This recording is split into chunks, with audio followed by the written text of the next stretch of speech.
Serein, imperturbable, le PDCI à Port-Bouët convoite les 2 sièges réservés à la commune à l'hémicycle. Et Mou Sylvestre se présente comme la force de l'opposition, pouvant défendre les valeurs. Les valeurs qui feront en sorte qu'on retrouvera notre Côte d'Ivoire dans le temps. La Côte d'Ivoire de Faubourg, la Côte d'Ivoire où régnait la paix, la Côte d'Ivoire où l'école était l'élite en Afrique, la Côte d'Ivoire où la santé était à la hauteur de nos aspirations, la Côte d'Ivoire bien entendu où on s'occupait des pauvres. L'honorable député. On vous présente le candidat du FPI. Le FPI dit être mieux placé pour défendre la population de Port-Bouët. Il n'y a pas de FPI, explique Fefo Randal aux électeurs. Nous sommes les initiateurs du multipartisme en Côte d'Ivoire. Nous sommes les initiateurs de la réforme en Côte d'Ivoire. Et donc il n'y a pas de raison qu'en 2021, là, le FPI se permette d'être absent à une élection aussi décisive pour l'histoire de la Côte d'Ivoire. Nous sollicitons les Ivoiriens de sorte qu'ils puissent opérer pour le changement en Côte d'Ivoire. Port-Bouët doit être remis aux femmes, c'est le souhait de Koko Bagnon et Keiroy, 2 candidates indépendantes dans cette même circonscription. Seulement, elles ont décidé de se rallier à une autre liste, celle du RHDP. Bon, nous avons posé notre candidature, mais vu que dans l'ensemble des candidats, on a un candidat pour qui nous nous sommes retirés, l'honorable Sindou Fofana.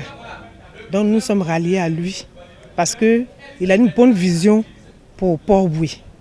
Donc nous avons vu que son programme, il fallait mieux s'allier à lui.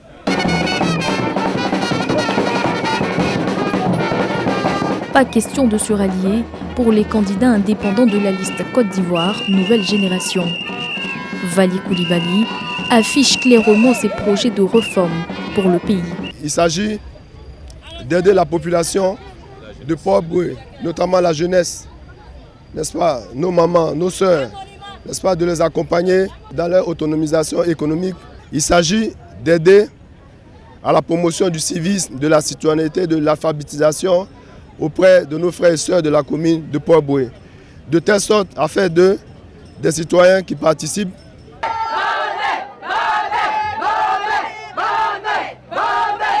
Ambiance au QG du candidat Bandé Karamoko.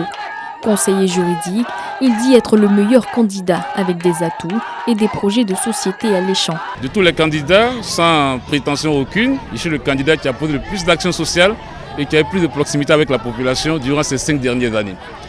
Et au-delà de tout ça, j'ai un projet de société très alléchant et très éloquent où tout le monde est pris en compte, notamment les femmes, au-delà de la représentation de la population à l'hémicycle. J'ai un projet de société qui prend en compte les femmes, les jeunes et les personnes de 3e âge. Donc je demande à la population de porter son choix sur la liste que je conduis. De son côté, Tayoro, candidat indépendant, prône plutôt la paix dans la commune. Pour cet entrepreneur, cette paix ne peut être réelle sans sa participation. Il sollicite le suffrage de l'électorat de Port-Bouët. Je suis le meilleur candidat en telle enseigne que aujourd'hui, quand on regarde l'échiquier politique de Port-Bouët, il faut un candidat indépendant pour ramener la paix dans la commune de Port-Bouët. Et j'ai dit, je suis le seul à mesure de défendre la population parce que connaissant déjà cette population, vivant avec cette population, connaissant les réalités de la population.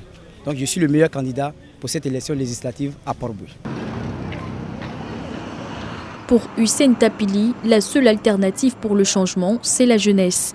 Une jeunesse que cet étudiant candidat indépendant veut représenter à l'hémicycle en briguant le 6 mars les 2 sièges en jeu. Nous sommes jeunes et nous avons cette force de pouvoir être auprès des populations, écouter les populations et transmettre le message des populations auprès de l'Assemblée nationale afin que les décisions qui seront prises à l'Assemblée nationale soient plus inclusives et que tous les parents de Port-Bouët puissent se reconnaître dans cette décision. Voilà notre slogan qui dit « Port-Bouët, on décide ensemble ». Tu touches quelque part ici, tu annules le bulletin, c'est là la gloire. C'est depuis le Carrefour que Ibrahim Touré va à la rencontre de la population pour leur expliquer le bien fondé de sa candidature. Il a une vision et il entend la partager.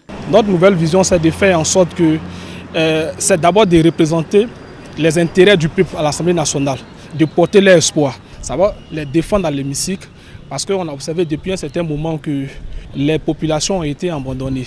Après l'élection des députés, il n'y a plus un retour. Les populations ignorent même les lois que les députés votent à l'Assemblée nationale. Or, les populations ne doivent pas ignorer les lois parce qu'elles ont des représentants